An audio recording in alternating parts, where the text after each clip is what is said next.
Hello, children. Welcome back to your English class. Today we'll do this story, the story of a little fish story. It's a story of a little fish. एक छोटी सी fish की story आज हम ये वाले chapter अपना करने वाले हैं. ठीक है, तो चलिए शुरू करते हैं. There are a great many million fish in the seas. समुद्रों में कई millions large number of fishes होती हैं. But this story is just about just one of them. पर ये कहानी सिर्फ उनमें से किसी एक की है. एंड वो भी कौन सी है? And a very small one at that.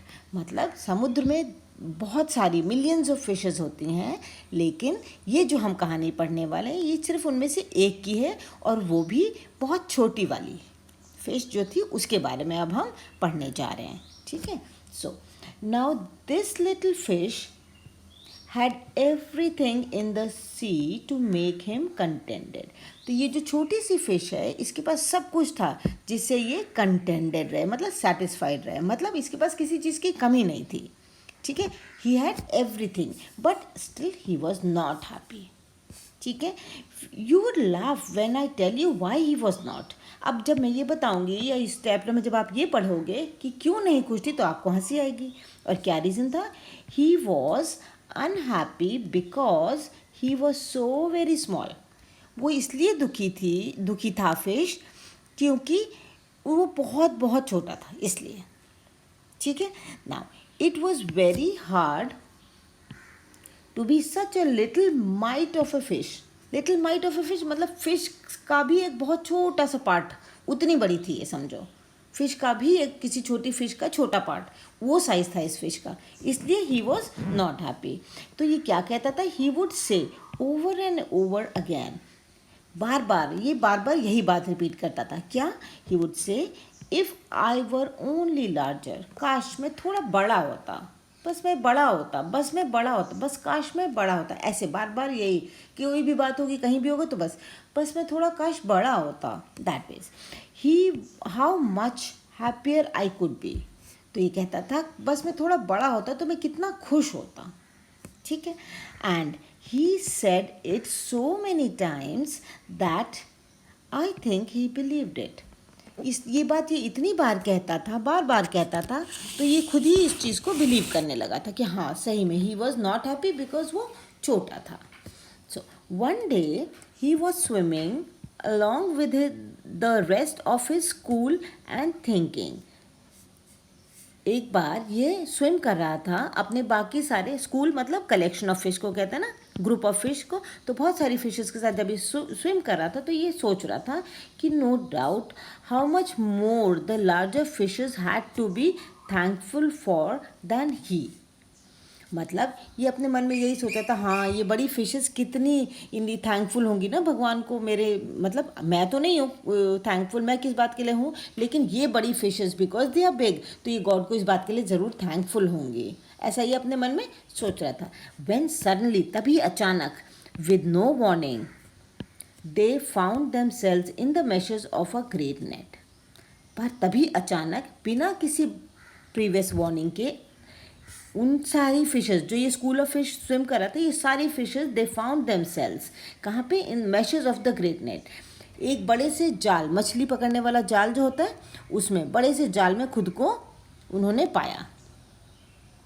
ठीक है ना. How much floundering and splashing, sorry, there was much floundering and splashing as the net was drawn up out of the water into the sunlight, and just as its haul was begun. So ये कह रहे हैं इसमें कि there was much floundering and splashing, मतलब लोगों ने, fishes ने, जो फिशेज़ नेट में थी, उन्होंने इधर उधर हिल करके, स्प्लैश करके अपनी कोशिश कर रहे थे, मतलब हाथ पैर मार रहे थे खुद को बचाने के लिए. किस समय? As the net was drawn up out of the water. जैसे कि नेट को ऊपर खींचा जा रहा था, तो ये फिशेज़ अपने हाथ पैर मार रहे थे, इधर उधर कोशिश कर रहे थे कि किसी तरह ये इस नेट से निकल जाएं, बच जाएं. जब just as its haul was being, मतलब जब इस नेट को हॉल मतलब खींच के ऊपर ले जाया जा रहा था, तो ये अंदर फिशेस तड़प रही थी, परेशान हो रही थी, हाथ पैर इधर उधर मारी थी कि किसी तरह हम इसमें से निकल जाएं. ओके. फिर जब उसको ऊपर खींचा गया वो पूरा नेट, तो it was emptied into a boat. The smallest fish in the school wriggled through the meshes and slipped back into the cool water. How good it felt. Now you see, जो सबसे छोटी सबसे छोटी fish थी कौन थी? वही जो खुद को बहुत अनलकी मानता था. तो the smallest fish in the school, उसने क्या किया? जो स्मॉल फिश जिसकी हम बात करें, रिगल, इधर उधर, twist and turn through the meshes के बीच में से, जो नेट जो पकड़ने फिश का नेट जो होता था, उसके तारों के धागों के बीच से उसने इधर उधर रिगल करके, ट्विस्ट एंड टर्न करके कोशिश करी, और वो it slip back into the cool water, और स्लिप कर गई, निकल गई पानी में, वापस आ गई ठंडे ठंडे पानी में. और कितना वो खुश हो गया था वो. Now he swam here and there. अब खुशी के मारे उसने क्या किया? वो जो छोटी फिश थी, जो छोटा वाला जो था, जो फिश जो खुद में अनहैप्पी था, उसने क्या किया? ही स्वैम हियर एंड देयर. वो इधर से उधर मस्त स्विम करने लगा. एंड एवरीवेयर, एंड इधर उधर सब जगह खुशी के मारे. और some of the fishes who knew him well all the rest of the life, मतलब उसको जानने वाली कुछ फिशेज जो पहले से उसे जानती थी, उन्होंने क्या कहा? They said that they never again heard him say that. उन्होंने दोबारा कभी इसको ये कहते नहीं सुना. क्या कहते नहीं सुना? ये that he wish to be anything but a little fish. तब इस इंसिडेंस के बाद से इस फिश ने दोबारा ऐसा कभी नहीं कहा कि हाँ, मुझे छोटी फिश नहीं बनना, मुझे बड़ा बनना है, बड़ी वाली फिशेस में से एक होना है. नाउ अब सही मायने में ये कंटेंटेड हो गई, सेटिस्फाइड हो गई थी ये छोटे वाले जो फिश था, और अब ये बड़ा नहीं बनने की इसको इच्छा थी, बिकॉज जो बड़ी फिशेस थी वो तो पकड़ में आ गई थी, और इसको अपने छोटे होने का बेनिफिट मिला था. ठीक है. Okay. Now let's see the new word जो हमने इस चैप्टर में पढ़े हैं. हमने ये सारे न्यू वर्ड्स पढ़े हैं. लेट्स सी इनके मीनिंग्स अलॉन्ग विद देम. तो here they are word meanings and sentence. ये वही न्यू वर्ड्स हैं. तो पहला वर्ड क्या है इसमें? देखिए, मिलियंस. मिलियन का मतलब होता है प्रोडक्ट ऑफ 1000 एंड 1000. मतलब जब आप 1000 को 1000 से मल्टीप्लाई करोगे तो तब जब नंबर आता है, that is called a million. Million आपको पता है काउंटिंग में 1s, 10s, 100, 1000 है ना. इस तरीके से जब हम आगे काउंट करते हैं तो थाउजेंड्स के बाद मिलियंस, 1000 फैमिली के बाद मिलियन में आ जाएंगे. तो काउंटिंग है ये एक तरीके से. इतने 200, 2 मिलियन, ऐसे it's a number. Then sentence. I have heard this story 1 million times. Simple sentence, right. Okay. Then floundering. इसका क्या मतलब है? Struggling mentally in water to come out of something. पानी में छटपटाना, स्ट्रगल करना कि इससे मैं निकल आऊँ कहीं, जैसे जाल में से निकलने के लिए फिशेस कर रही थी ना, वो वाला. तो इसका सेंटेंस देखिए. The fish was floundering in the fisherman's net. Fisherman के नेट में फिश इस तरीके से परेशान हो रही थी. देन मैशेस का क्या मतलब? ए नेटवर्क ऑफ वायर और थ्रेड्स टू कैच समथिंग. जाल होता है ना जिसमें फिशेस को पकड़ते हैं, तो उसमें जो एक दूसरे को क्रॉस करते हैं, नेटवर्क लाइक दिस, इस तरीके के रस्सियाँ से बनता है ना जाल, तो इसको मैश करेंगे. ओके. ये मैश हो गया. Okay. Sentence was caught, sorry, sentence क्या है? The fish was caught in a mesh. Fish किस में? इस मैश में आ गई थी, पकड़ में आ गई थी. That means. Then the haul. इसका क्या मीनिंग होगा? To pull with effort. जोर लगा के खींचना. ठीक है. किसी को ताकत लगा करके पुल करना. सो इसका सेंटेंस क्या बनाएंगे? He hold his bike as the petrol was finish. Petrol ख़त्म होने की वजह से उसने अपनी बाइक को खींचा था, उस तरीके से. ठीक है. ये एच शुड बी कैपिटल. कभी भी हम सेंटेंस स्टार्ट करेंगे तो it should be started with the capital letter, right. Okay. Then contented means satisfied. इसका मीनिंग है सेटिस्फाइड. सेंटेंस क्या होगा? I was contented with my final result. जो मेरा फाइनल्स का रिजल्ट आया था तो वो अच्छा रहा होगा, जितनी मेहनत करी उतने मार्क्स थे. तो बच्चा is saying I was contented. Splashing. इसका क्या होगा? The sound made by liquid when something falls in it. पानी में छप छप की जो साउंड आती है, पानी में किसी भी लिक्विड में छपाक छप छप जो साउंड आती है, that is splashing. Okay, sentence क्या बनाए, Raj splashed cold water on his face. ठीक, देन एम्प्टीड मतलब खाली करना, टू रिमूव इट्स कंटेंट, जो भी अंदर कंटेंट है उसको हटा देना, खाली करना। सेंटेंस क्या बनाएंगे, she emptied her lunch box after she reached home. ठीक है, इजी। आप ये भी कॉपी कर सकते हो सेंटेंसेस और अपने खुद के भी बना सकते हो। Okay, then you come this, see this, wriggled. Wriggle मतलब ट्विस्ट एंड टर्न मूवमेंट, इधर उधर ट्विस्ट टर्न करना। ठीक है, सेंटेंस क्या होगा इसका, the snake रिगल्ड on the ground. आपने देखा ना स्नेक कैसे करते हैं, इधर उधर ट्विस्ट टर्न करके चलते हैं, that is. Then warning, warning क्या होता है, मीनिंग क्या होगा इसका, advice on a serious note given in advance. Warning हम एडवांस में देते हैं और ये सीरियस चीज़ की वार्निंग होती है ना, कुछ गलत होने के लिए या कुछ नुकसान होना हो किसी चीज़ से तो हम वार्न कर देते हैं, डोंट डू दिस वरना ऐसा हो जाएगा, that's called a warning. Sentence क्या बनाएंगे, the fisherman did not go for fishing after hearing the warning of a storm. मतलब जब तूफान की वार्निंग मिली थी तो इसके बाद फिशरमैन नहीं गया सी पे। ठीक है, now let's do this, reading is fun, question and answers. ये हमारे क्वेश्चंस हैं। ठीक है, तो चलो लेट्स बिगिन। तो first question is, how many fish are there in the sea. हमने चैप्टर में पढ़ा था ना, क्या पढ़ा था कि there are 1 million fish in the sea. सिर्फ 1 मिलियन आपने ऐड करा, बाकी मेजर पोर्शन क्वेश्चन से हमें मिल गया। ठीक है, now second question, Y was the little fish unhappy. So the little fish was unhappy because he was so very small. क्योंकि वो बहुत ज़्यादा छोटा था इसलिए he was unhappy. ठीक है, इसीलिए हमारे चैप्टर का नाम ही है little fish. Okay, what happened to the fish one day? एक दिन क्या हुआ था फिश को। So one day the fish got caught in the meshes of a great net. एक बड़े से नेट के जाल में वो meshes में वो फंस गया था, यही हुआ था ना।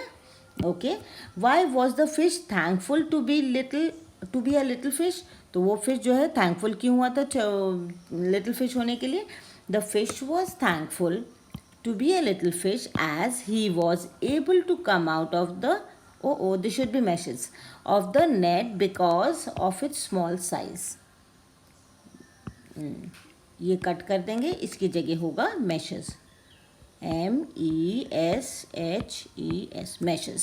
ओके, वो निकल पाया था इसलिए वो थैंकफुल था। देन अच्छा, अब ये वाले देखिए, हमें ये भी करना है ना टॉक टाइम। अभी क्या है, imagine you are a little fish, describe what you might see around. अगर आप एक छोटी फिश होते तो आप क्या क्या देखते हैं अपने आसपास। देखिए, if I were a little fish I would have seen sharks, whales, ये वेल्स होने चाहिए, एंड टर्टल्स। जो भी फिश वहाँ पर हैं सी में होते हैं उनके आप नाम लिख दो। ठीक है, ये स्पेलिंग गलत है इसलिए इसको नहीं करना आप।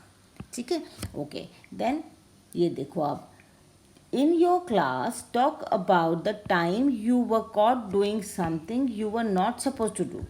आपको जो नहीं करना था, कभी कभी हम वो कर देते हैं ना जो हमें मना होता है या जो हमें नहीं करना होता है। तो जब कभी आपने ऐसा कुछ किया है और आप पकड़े गए हैं, उस इंसिडेंट्स के बारे में आपने अपनी क्लास में डिस्कस करना है।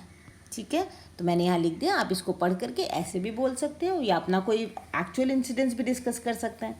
तो इसमें क्या है, देखिए, one day my parents were going to the market. ठीक है, अगेन यहाँ पे देखो फुल स्टॉप के बाद कैपिटल लेटर आना चाहिए बेटा, so make it capital. Okay, then they asked me not to watch television. उन्होंने बच्चे से मना किया होगा कि बेटा टीवी नहीं देखना। I promise them that I will not watch television after, just a minute, ये नहीं है, यहाँ पे नहीं, आफ्टर दे वेंट आउट, मतलब जब पेरेंट्स बाहर गए, I started getting bored, so I switched on the television. A few minutes later, my parents came back and saw me watching television. It was very embarrassing moment for me. है ना, पहले तो बच्चे ने नहीं देखा, लेकिन जब बोर होने लगा उसने ऑन कर लिया, तभी पेरेंट्स आ गए। तो कितना ख़राब लगता है ना कि हमने इनका कहना नहीं माना और ज़रा सा टीवी देखने के चक्कर में अपने पेरेंट्स को डिसोबे कर दिया। I didn't mean to disobey them, क्योंकि बच्चे को उनको डिसोबे नहीं करना था, लेकिन वो बेचारा बोर हो रहा था तो उसने सोचा थोड़ा सा देख लेता हूँ, और जैसे ही टीवी ऑन किया पेरेंट्स आ गए, तो फिर वो एम्बैरेसिंग हो गया इस तरीके से। ठीक है, लेट्स सी आगे क्या है। अब आगे ये है word building. Look at the pattern and fill in the blanks. अभी क्या पैटर्न है बेटा, लुक का looked, ED, that means past tense किया है, पिक में फिर ईडी जोड़ दिया, पिक्ड, बार्क में बार्ग्ड, बार्क ईडी, बार्ग्ड, या हमने पास्ट टेंस बनाया, ये प्रेजेंट टेंस है, ये पास्ट टेंस, ठीक है। तो वॉन्ट का वॉन्टेड, टॉक का टॉक्ड, विश का विश्ड, पुल का पुल्ड, हेल्प का हेल्प्ड। ईजी, ये प्रेजेंट टेंस की का कॉलम है और ये हमने इसको पास्ट टेंस में कन्वर्ट करा है, ठीक है, ओके। इस तरीके से और भी वर्ड्स मिल सकते हैं हमें। Now fill in the blank with the right word from the box. अब ये ऊपर क्लू बॉक्स दिया है, इसमें से हमें फिल करने थे words. So a glass of क्या होता है, वाटर, ठीक है ना। अ box of matches, match box. A sheet of paper होगा। बंच ऑफ फ्लावर्स, ये रहे। अ हर्ड ऑफ काउज, है ना। अ पैक ऑफ वुल्व्स, ये तो हमें पता है, ये कलेक्टिव नाउन्स हैं। So these are collective nouns, bunch of flowers, herd of cows, pack of wolves, ठीक है। ये वाले, ये जो हैं, ये सारे कलेक्टिव नाउन्स हैं, okay. Now let's write, look at the following sentences. If I were only larger, how much happier I could be. ठीक है, अगर मैं, वही फिश वाला सेंटेंस है ये तो ना, तो make more sentences like this using the words in the box, okay. इसी से सिमिलर ऐसे ही सेंटेंसेस हमने नीचे बनाने हैं। तो क्या है, इफ़ आई वॉज ओनली, अब इसमें से हमने ये वर्ड यूज़ कर लिया, taller, how much happier I could be, ठीक है। अब आगे देखते हैं, इफ़ आई वर ओनली, ये नेक्स्ट वर्ड यूज़ किया तो थिनर लिख दिया हमने, how happier I could be. Then if I were only smaller, simple है, बस इसकी जगह फिलअप में ये वर्ड डालते करके ख़त्म कर दें, how much happier I could be, ठीक है ना। देन स्मॉलर हो गया, क्लेवरर, यंगर एंड ओल्डर, ये if I were only cleverer, if I were only younger, if I were only older, और बाकी सारा सेंटेंस सारा एज इट इज़ है जो ऊपर वाले हैं, ठीक है। बस ये हो गया। अब इधर देखिए, से अलाउड, जोर से बोलिए, ये सिंगिंग टाइम है, इसको करते हैं हम लोग, है ना। सिंगिंग और crying. Mahesh sings a little songs, Venkatesh looks at him, why are you crying Mahesh, he asked.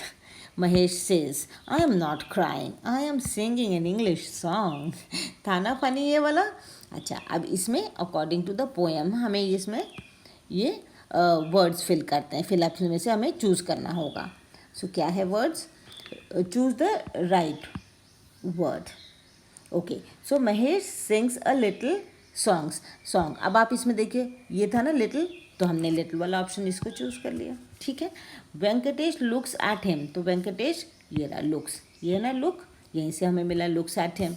Venkatesh thinks Mahesh is crying, है ना, उसको लगता है वो रो रहा है। महेश इज सिंगिंग या saying a song, he was singing a song. The song is in Telugu और इंग्लिश, देयर यू गो, यहाँ देखो इंग्लिश में है ना, तो this ways. So you are done with this chapter. In the next class, we'll meet with the new chapter. Till then, आप इस chapter को complete करो और read करो. Okay? चलो, bye. Take care.